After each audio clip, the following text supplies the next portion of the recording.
பரிசுத்த நாமத்திற்கு ஸ்தோத்திரம். ஜெபத்தோட ஆரம்பிக்கலாம். ஸ்தோத்திரம் கர்த்தாவே, கர்த்தாவே நேற்றும் இன்றும் என்றும் மாறாதவராய் இருக்கிற நல்ல தகப்பனே, இந்த அருமையான வேலைக்காக உமக்கு கொடான கொடி ஸ்தோத்திரம் கர்த்தாவே. வேதாகமத்தில் பெண்களை பற்றி பார்த்து கொண்டிருக்கிறோம் ஆண்டவரே. பரிசுத்த ஆவியானவர் தாமே எங்களோடு இருந்து அந்த பெண்களை பற்றி கூறும்பொழுது அந்த செய்தியை நாங்கள் புரிந்து கொள்ளவும் அதை கேட்கிறவர்களுக்கு புரியும் வண்ணமாக எடுத்து கூறவும் கிருபை தாரும் ஆண்டவரே. அனைத்தையும் உம்முடைய பாதப்படியிலே வைக்கிறேன் ஆண்டவரே. இயேசுவின் மூலம் ஜெபம் கேளும் பிதாவே, ஆமேன். எல்லோரும் நல்லா இருக்கீங்களா? சந்தோஷமாக இருக்கீங்களா? இன்றைக்கி என்ன நாளுன்னு எல்லாருக்கும் தெரியும். எஸ்பெஷலி டீச்சிங் ஃபீல்டில் இருக்கிறவங்களுக்கு இன்றைக்கி செப்டம்பர் 5ஆவது தேதி. இன்றைக்கி டீச்சர்ஸ் டே. ஸோ யாரெல்லாம் டீச்சிங் ஃபீல்டில் இருக்கிறீங்களோ, ஸ்கூலாக இருக்கட்டும், காலேஜாக இருக்கட்டும், இல்லை எனி ப்ரொஃபஷ்னல் காலேஜஸ், அதுக்கப்புறமா இன்ஸ்ட்ரக்டராக இருப்பீங்க ஆர்மி, டிஃபென்ஸில் அந்த மாதிரி. ஸோ எல்லாருக்கும் ஹாப்பி டீச்சர்ஸ் டே. ஸோ நம்மளோட கடமைகள்னு நிறைய இருக்குது. நம்ம இன்றைக்கி ஒரு சில சம்பவத்தை பார்க்கலாம். ஆக்சுவலாக இன்றைக்கி நம்ம பார்க்க போகிற பெண்ணோட பெயர் சகோதரிகள்னு ஆராய்ச்சியாளர்கள் சொல்கிறாங்க. ட்ரிஃபோனால் அண்ட் திரிபோசா. அதற்குரிய வசனம் ரோமர் 16ஆவது அதிகாரம் 12ஆவது வசனம். கர்த்தருக்குள் பிரயாசப்படுகிற திரிபேனாலையும் திரிபோசாலையும் வாழ்த்துங்கள். இவங்களை பற்றி இந்த ஒரே ஒரு இடத்துல தான் கொடுத்துருக்கோம். இங்கிலீஷில் சொல்கிறப்போ ட்ரிஃபினால் அண்ட் ட்ரிஃபோசா. இப்போது இவங்களை பற்றி பார்க்குறதுக்கு முன்னாடி ஒரு சில சம்பவத்தை பார்க்கலாம். ஆக்சுவலாக ஒரு ஆசிரியர் எப்படி இருக்கணும், எப்படி இருக்கக்கூடாது, எப்படி இருக்கணும்னாக்கா, நாங்கள்லாம் கிளாஸஸ் எடுத்து முடிச்சிட்ட அப்புறம் ஃபீட்பேக் வாங்குவோம்ல. End of the academic year feedback வாங்குவோம். அப்போது நிறைய ஸ்டூடெண்ட்ஸ் பார்த்திங்கன்னா, மேம் நீங்கள் தான் எங்களுக்கு ரோல் மாடல். எதுலெல்லாம் சொல்லுவாங்கன்னா, ஒரு லெசன் எடுக்கிற விதத்தில் சொல்லுவாங்க. அதுக்கப்புறமா போல்டாக காரியத்தை செய்கிறதுல சொல்லுவாங்க. எங்கள் 2வது அக்காக்கு பார்த்திங்கன்னா, அவங்களுக்கு நல்ல லெசன் எடுக்கிறாங்க, அப்படியே கதை மாதிரி சொல்கிறாங்க. எங்களுக்கு புக்கை பார்க்கவே தேவையில்ல, அதை நல்லா கவனிச்சா போதும். அந்த மாதிரி நிறைய டீச்சர்ஸ்க்கு சொல்லியிருப்பாங்க ஸ்டூடெண்ட்ஸ்.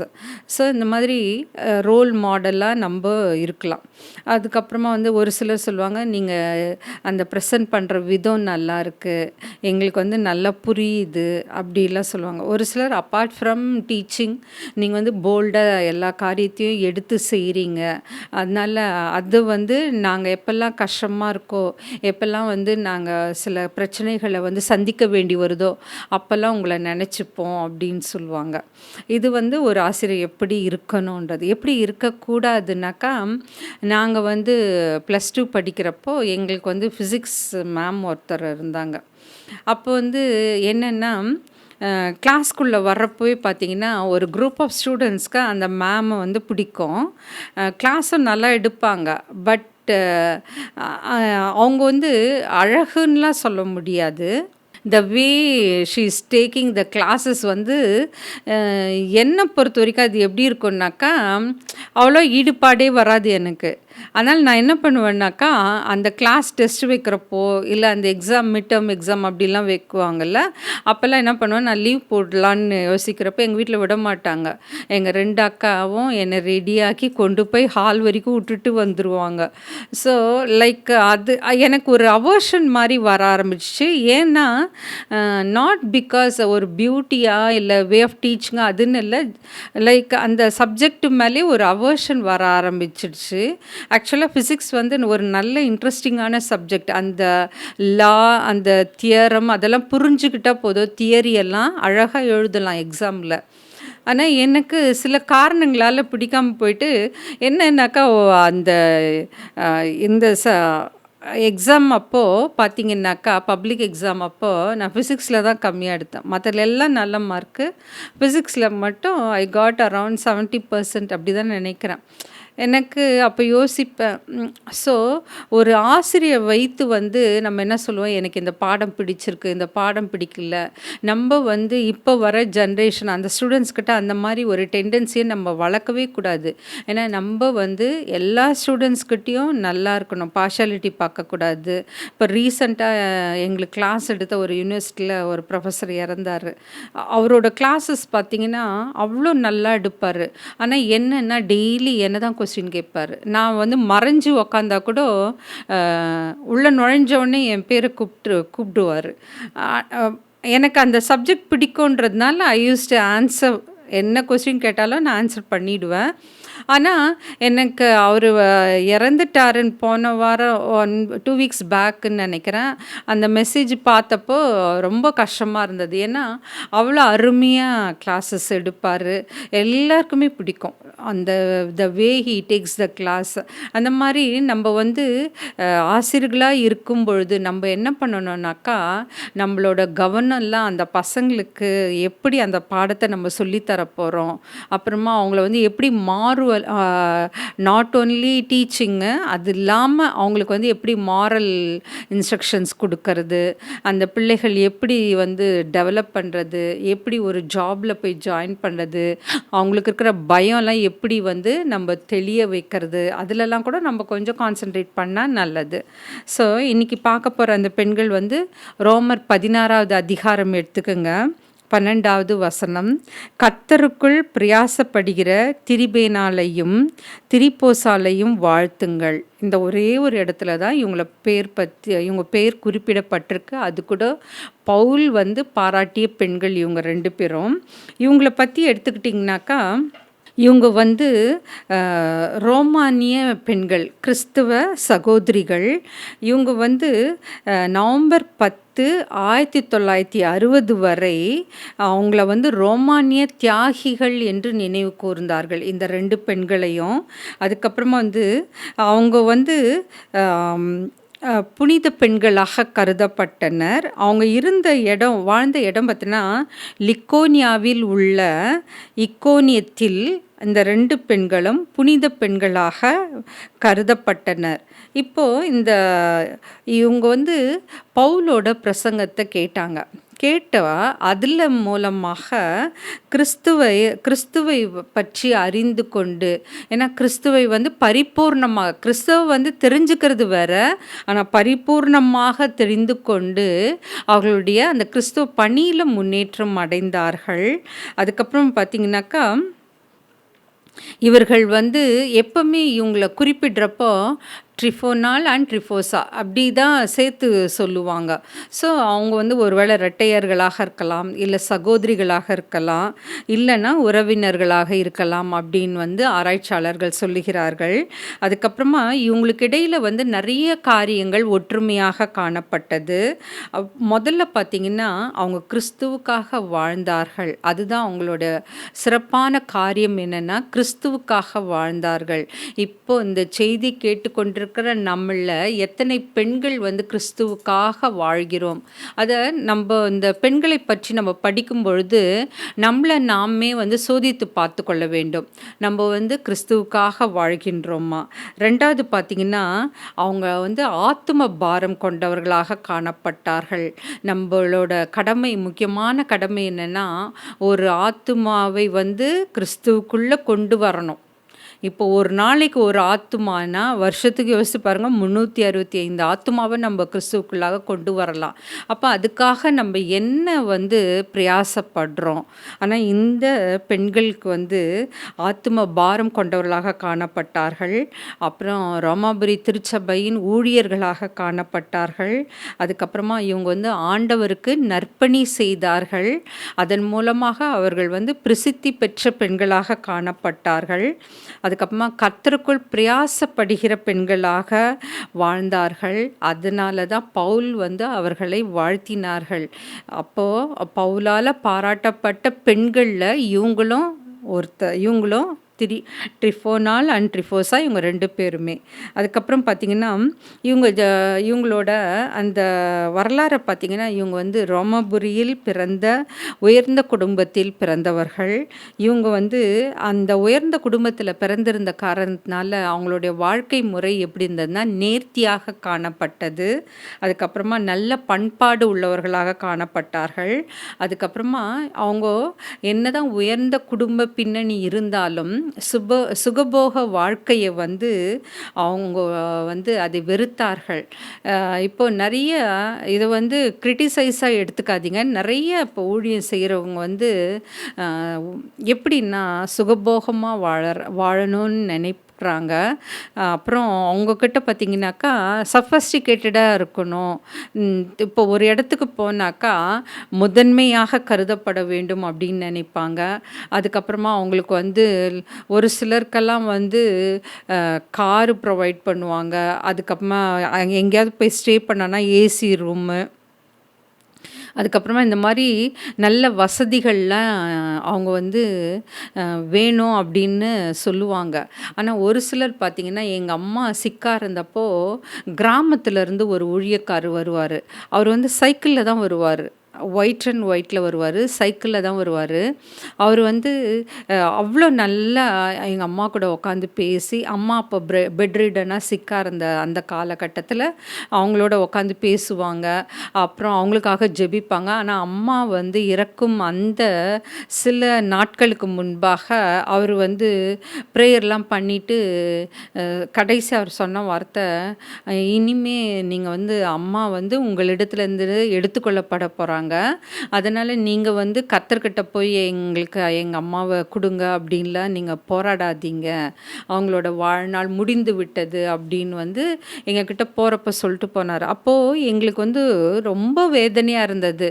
ஏன்னா நானும் எங்கள் 2வது அக்காவும் வி வேர் அன்மேரிடு. அதுக்கப்புறம் எங்களுக்கு வந்து காலேஜில் நாங்கள் ஒர்க் பண்ணிகிட்டு இருந்தாலும் எங்களுக்கு வந்து அந்த எல்டர் சப்போர்ட்டுன்றது அம்மா தான் எங்களுக்கு எல்லாமே.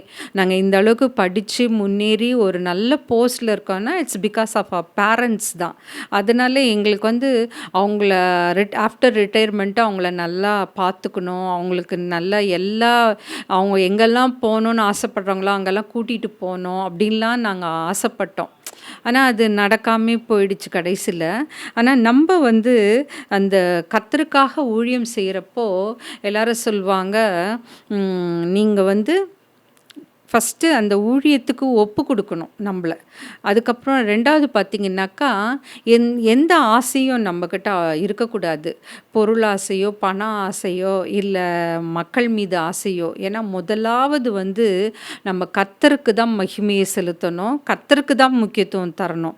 மற்ற எந்த காரியங்களுக்கோ, ஏன்னா அதுவும் ஒரு வகையில் விக்கிரக ஆராதனை. அப்படின்னா ஒரு பொருளை நம்ம ஆசைப்படுறோம், இல்லை ஒரு இடம், இல்லை ஒரு நபர் அப்படின்னா அதுவும் ஒரு வகையான விக்கிரக ஆராதனை. அப்போ நம்ம யாருக்கு முதலிடம் தரணும்னா கர்த்தராகிய இயேசு கிறிஸ்துவுக்கு தான் முதலிடம் தர வேண்டும். அதுக்கப்புறமா இந்த பெண்களும் பார்த்திங்கன்னா கர்த்தராகிய இயேசு கிறிஸ்துவுக்கு தான் முதலிடம் கொடுத்தார்கள். அதுக்கப்புறமா அந்த திரிபேனாள் அப்படின்னாக்கா மென்மையான நயமானன்ற அர்த்தம். திரிபோசா அப்படின்னா ஆடம்பரமான துரிதமான என்ற அர்த்தம். ஸோ இவங்க அந்த பேருக்கு ஏற்ற மாதிரி இவங்க எப்படி இருந்தாங்களா, இந்த 2 பெண்களும் மென்மையானவர்களாக, நயமாக, இனிமையாக அப்படி அவர்கள் குணங்கள் காணப்பட்டது. அதுக்கப்புறமா வந்து கிறிஸ்துவ கிட்ட காணப்பட்ட அந்த குணங்கள் இந்த பெண்களிடத்திலும் காணப்பட்டது. அதுக்கப்புறமா அவங்க வந்து நற்செய்தி பணியில் தங்களை தீவிரமாக ஈடுபடுத்தி கொண்டார்கள். அதுக்கப்புறமா இவங்க வேறு எதுக்கெல்லாம் பாடுபட்டாங்கன்னு பார்த்திங்கன்னா ஆதி திருச்சபை வளர்ச்சிக்கும் அதனோட வளத்திற்கும் காரணமாக இருந்தார்கள். அதுக்கப்புறமா இவர்களிடையே இருக்கின்ற அந்த நல்ல நற்குணங்களை பார்த்து பவுல் என்ன சொன்னார், இவர்கள் வந்து ரோம பேரரசின் அரண்மனை ஊழியத்தில் சிறந்து விளங்கினதுனால இவங்களை வந்து பவுல் வந்து பாராட்டினார். பவுலால் பாராட்டப்பட்ட பெண்கள் இவர்கள். அதுக்கப்புறமா இவர்கள் வந்து கர்த்தராகிய இயேசு கிறிஸ்துவை ஏற்றுக்கொண்டு விசுவாசிகளாக வாழ்ந்தார்கள். இவங்க வந்து இப்படி கர்த்தரை பின்பற்றி நடந்ததுனால, நேர்மையாக நடந்ததுனால அவர்களுக்கான கல்லறைகள், ஏன்னா அவர்கள் வந்து புனிதர்களாக கருதப்பட்டார்கள். ஸோ அதனால் அவங்களுக்குரிய கல்லறைகள் ஏற்பாடு செய்யப்பட்டது. அதுக்கப்புறமா வந்து இவங்க வந்து சேர்ந்து எல்லா காரியத்தையும் இந்த திரிபேனாள் அண்டு திரிப்போசாள் இவங்க 2 பேருமே வந்து கர்த்தருடைய ஊழியத்தில் சேர்ந்து பயணம் செய்தார்கள். அதில் பிரசங்கியில் 4:9 பார்த்தீங்கன்னாக்கா, பிரசங்கி எடுத்துக்கோங்க, 4வது அதிகாரம் 9வது வசனம். ஒண்டியாய் இருப்பதிலும் இருவர் கூடி இருப்பது நலம், அவர்களுடைய பிரயாசத்தினால் அவர்களுக்கு நல்ல பலன் உண்டாகும். இப்போ தேவனுடைய ராஜ்யத்தை கட்டுகின்ற அந்த பணியில் அவங்க சேர்ந்து செயல்பட்டதுனால அதில் வந்து நல்ல பலன் கிடைத்தது. என்ன பலன் பார்த்தீங்கன்னா, ஆத்மாவை ஆதாயப்படுத்தலாம், அப்புறமா தேவனுடைய ராஜ்யத்தை கட்டலாம், அதை விரிவாக்கத்துக்கு நம்ம உறுதுணையாக இருக்கலாம். அதுக்கு பிரசங்கி 4:12 கூறியிருக்கிறது போல, 2 பேராய் படுத்து கொண்டிருந்தால் அவர்களுக்கு சூடு உண்டாகும், ஒண்டியாய் இருக்கிறவனுக்கு சூடு உண்டாவது எப்படி? அது வந்து 11வது வசனம். 12வது வசனம். ஒருவனை யாதாம் ஒருவன் மேற்கொள்ள வந்தால் இருவரும் அவனுக்கு எதிர்த்து நிற்கலாம், முப்பரிநூல் சீக்கிரமாய் அறாது. அப்படின்னா எதிரிகளை கூட வந்து நம்ம வந்து எதிர்கொள்ளலாம். இப்போ நம்ம சேர்ந்து இருக்கும் பொழுது எதிரிகளை கூட எதிர்கொள்ளலாம் அப்படின்னு கர்த்தராகிய இயேசு கிறிஸ்து சொல்லியிருக்காரு. ஊழியத்தில் வந்து உங்களுக்கு வந்து எவ்வளோ பிரச்சனைகள் வரலாம், எதிரிகள் நிறைய பேர் வரலாம்.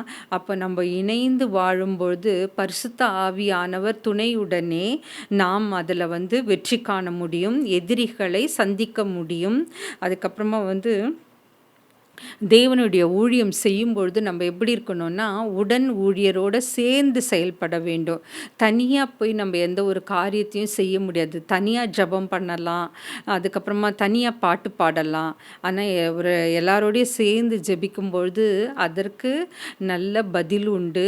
அதற்கப்புறம் எல்லாரோட சேர்ந்து ஆராதனை செய்யும் பொழுது அந்த இடத்துல தேவனுடைய கர்த்தராகிய இயேசு கிறிஸ்துவினுடைய பிரசன்னத்தை உணரலாம்.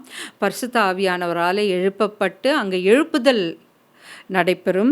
அதுக்கப்புறமா வந்து நம்ம அந்த ஊழியத்தில் அந்த ஊழியர்களுக்கு இடையே சண்டை இருக்கக்கூடாது, பிரிவினைகள் இருக்கக்கூடாது. எல்லாரும் இணைந்து ஒற்றுமையாக ஐக்கியமாக கர்த்தருக்காக நம்ம வந்து பிரயாசங்களை எடுக்கணும். அதுக்கப்புறமா அந்த மாதிரி நம்ம ஒற்றுமையாக சேர்ந்து செயல்படும் பொழுது எந்த விதமான நம்மளுக்கு வந்து பிரச்சனைகள் வராது, வேறுபாடுகள் இருக்காது. அதனால் உண்டாகக்கூடிய ஆசீர்வாதங்களும் பலன்களும் தான் அதிகமாக காணப்படும். ஸோ நம்ம இன்றைக்கி யாரை பற்றி பார்த்தோம்? திரிபேனாள் அண்ட் திரிப்போசாள். இவங்க வந்து பெயருக்கு ஏற்ற மாதிரி மென்மையாக இருந்தார்கள். அதுக்கப்புறமா வந்து நயமாகவும் இணைந்து கர்த்தருடைய ஊழியத்தை செய்தார்கள். அவர்கள் எப்படி இருந்தாங்கன்னு பார்த்தீங்கன்னாக்கா, அவங்க வந்து கிறிஸ்துவுக்குள் வாழ்ந்தார்கள். அவங்க வந்து ஆத்தும பாரம் கொண்டவர்களாக ரோம திருச்சபையில் ஊழியர்களாக காணப்பட்டார்கள். ஆண்டவருக்காக நற்பணி செய்தார்கள். கர்த்தருக்குள் பிரயாசப்படுகிற ஸ்திரீகளாக வாழ்ந்தார்கள். அதனால தான் பவுல் வந்து அவர்களை வாழ்த்துகிறாரு. அதுக்கப்புறமா வந்து இவங்க உயர்ந்த குலத்தில் பிறந்திருந்தாலும் அந்த சுகபோக வாழ்க்கையிலிருந்து அவங்க விலகி காணப்பட்டார்கள். அதுக்கப்புறமா வந்து இயேசுவினுடைய பணியில் பார்த்திங்கனாக்கா அவர்கள் சேர்ந்து செயல்பட்டார்கள். ஆதி திருச்சபை வளர்ச்சிக்கும் அதுக்கப்புறமா அந்த வளத்திற்கும் காரணமாக இருந்தார்கள். அவர்கள் வந்து அந்த நற்செய்தி பணியில் தங்களை தீவிரமாக ஈடுபடுத்தி கொண்டார்கள். அவர்கள் வந்து இயேசு கிறிஸ்துவில் காணப்பட்ட அந்த நற்குணங்கள் அவர்களிடத்தில் காணப்பட்டது. அதுக்கப்புறமா வந்து இவர்கள் ஆண்டவரை ஏற்றுக்கொண்டு விசுவாசிகளாக வாழ்ந்து மரித்தார்கள். அவங்க வந்து நேர்மையாகவும் கர்த்தரை பின்பற்றி விசுவாசத்தோடு உறுதியாக காணப்பட்டதுனால அவர்களுக்கு என்ன தனி கல்லறைகள் உண்டு. ஸோ நம்ம வந்து சேர்ந்து எந்த காரியத்திலும் ஈடுபடும் பொழுது நம்மளுக்கு நிறைய ஆசீர்வாதங்கள் உண்டு. நம்ம வந்து எப்பவுமே நம்ம சொல்லுவோம்ல, தனித்து இருக்கிறத விட சேர்ந்து இருந்தால் நல்லதுன்னு சொல்லுவாங்க. அதுக்கப்புறமா பார்த்தீங்கன்னாக்கா எந்த குடும்பமும் வந்து தனியாக இருக்கிறத விட கூடி இருக்கிறது நல்லது. ஏன்னா அதனால் பல நன்மைகள் உண்டாகும், ஆசீர்வாதங்கள் பெருகும், குடும்பத்தில் வந்து ஐக்கியம் இருக்கும். நம்ம வந்து குடும்பமாக கர்த்தரை வந்து தரிசிக்கலாம், கர்த்தரைக்கு ஆராதனை செய்யலாம், ஜெபம் பண்ணலாம். அதனால் நீங்கள் வந்து இந்த வாழ்க்கையில் இப்போது வாழ்கின்ற இந்த வாழ்க்கையில் பார்த்தீங்கன்னாக்கா நிறைய நியூக்ளியர் ஃபேமிலி, ஐசோலேட்டட் ஃபேமிலி, பெரியவங்க பார்த்தீங்கன்னா பெற்றவங்க கூப்பிட்டா வரமாட்டேன்றாங்க அப்படின்னு சொல்கிறாங்க. நான் ஒரு ரீசெண்டாக ஒரு டெத்துக்கு போனப்போ கூட அங்கே பார்த்தீங்கன்னா அப்பா அம்மா தனியாக இருக்காங்க, பசங்க பெண் பிள்ளைகள் எல்லாருமே தனித்தனி குடும்பமாக இருக்காங்க. அப்போ வந்து நான் கேட்டேன், அந்த பிள்ளைகள்கிட்ட கேட்டேன், அப்பா அம்மா எங்கே இருக்காங்கன்னா, இல்லை அவங்க தனியாக இருக்காங்க. அப்போ அம்மா வந்து மரித்து விட்டார்கள், இப்போ அப்பா மட்டும்தான் இருக்காங்க. அப்போ நான் கேட்டேன், அவர் எப்படி பார்த்துக்குவாரானா, கூப்பிட்டா கூட வரமாட்டேன்றாங்க. ஏன்னா நம்ம வந்து பெற்றோர்களை நம்முடன் வைத்து கொள்ளும் பொழுது அவர்களுக்குடைய மரியாதையை கொடுக்கணும். அவங்கள என்ன தெரியுமா பண்ணுறாங்க, ஆயா மாதிரி வேலை வாங்குறாங்க. இப்போது ஸ்கூலுக்கு போய் பசங்களை விட்டுட்டு கூட்டுட்டு வர சொல்கிறாங்க. அதுக்கப்புறமா கடைக்கு இந்த மத்தியான வெயிலில் கடைக்கு போக சொல்கிறது. அதெல்லாம் அவங்க வயது மூப்பின் காரணமாக அவங்களால செய்ய முடியாமல் போகலாம். அப்போ நம்ம அதெல்லாம் யோசித்து அவங்கள வந்து அவங்களால முடிந்தா வேலை வாங்குங்க, இல்லையா அதற்குரிய ஒரு பணிப்பெண்ணை நம்ம வைத்து கொள்ளணும். அவங்கள போய் ஓவராக ப்ரெஷரைஸ் பண்ணக்கூடாது. ஏன்னா ஆஃப்டர் ரிட்டையர்மெண்ட்டு தான் அந்த காலத்தை அவங்க இனிமையாக கழிக்க விரும்புவாங்க. எல்லாரோடையும் பேர பிள்ளைகளோட மற்ற உறவினர்களோட சந்தோஷமாக இருக்கணும்னு ஆசைப்படுவாங்க. நிறைய ஊர்களுக்கு செல்ல ஆசைப்படுவாங்க. ஸோ அவங்களோட ஆசைகளை நிறைவேற்றும் பிள்ளைகளாக நாம் வாழ வேண்டும். இன்றைக்கி பார்த்த இந்த பெண்மணிகளைப் போல நம்ம வந்து ஐக்கியமாக கர்த்தருடைய ஊழியத்தை ஆத்ம பாரம் கொண்டவர்களாக நாம் செய்ய வேண்டும். தேவனுடைய ராஜ்யத்தை கட்டுவதில் நம்மளுடைய ஆவல் இருக்கணும், வாஞ்சை இருக்கணும். ஸோ அதுக்காக நம்ம இப்போ ப்ரேயர் பண்ணலாம். எல்லாரும் உங்களை வந்து கர்த்தரிடத்தில் ஒப்புவீங்க. நம்ம இப்போ செல்ஃப் அனாலிசிஸ் அப்படி பண்ணிக்கோங்க. நம்ம கர்த்தருடைய ஊழியத்தை எப்படி தாங்குகின்றோம், எப்படி செய்கின்றோம். இப்போ ஜெபம் பண்ணலாம். ஸ்தோத்திரம் கர்த்தாவே, நேற்றும் இன்றும் என்றும் மாறாதவராய் இருக்கிற நல்ல தகப்பனே, ஏசப்பா, இன்னைக்கு திரிப்பேனாள் திரிப்போசாள் இவர்கள் 2 பெண்களை பற்றி பார்த்தோம் கர்த்தாவே. அவர்கள் எவ்வாறு ஐக்கியமாக இருந்து உம்முடைய ராஜ்யத்தை கட்டுவதற்கு, உம்முடைய ஊழியத்தை செய்வதற்கு பிரயாசப்பட்டார்களோ, அதே போல ஊழியர்கள் ஆக நாங்களும் ஏசப்பா எந்த ஒரு காரியத்திலும் ஏசப்பா சுகபோகமாக வாழ வேண்டும் என்று எண்ணாமல் நீர் அழைத்த இடத்திற்கு செல்லவும், நீர் சொன்ன காரியத்தை செய்யவும் எங்களை நாங்கள் உமக்கு அர்ப்பணிக்கின்றோம் ஆண்டவரே.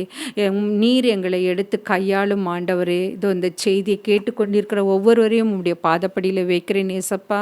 அவர்கள் போக்கிலும் வரத்திலும் அவர்களோடு இருந்து அவர்களை பாதுகாத்தருளும். அவர்களுக்கு இருக்கின்ற எல்லா நோய் நொடிகளையும் எடுத்து போற்றலும் கர்த்தாவே. நல்ல சுகத்தையும் பலத்தையும் தாரும் கர்த்தாவே. எந்த நோயின் பிடியில் இருந்தாலோ தாக்கத்தில் இருந்தாலோ அவர்களை விடுவித்து இந்த நிமிடமே அவர்களை விடுவித்தருளும் கர்த்தாவே. அவர்களுக்கு தேவைகளை சந்தித்தருளும் கர்த்தாவே. அவர்களுக்கு எல்லா வகையிலும் ஏசப்பா நீர் ஆதரவாய் இருந்து அவர்களை வழிநடத்துவோம் ஆண்டவரே. அனைத்தையும் உம்முடைய பாதப்படியில் வைக்கிறேன் ஆண்டவரே. இயேசுவின் மூலம் ஜெபம் கேளும் பிதாவே, ஆமென்.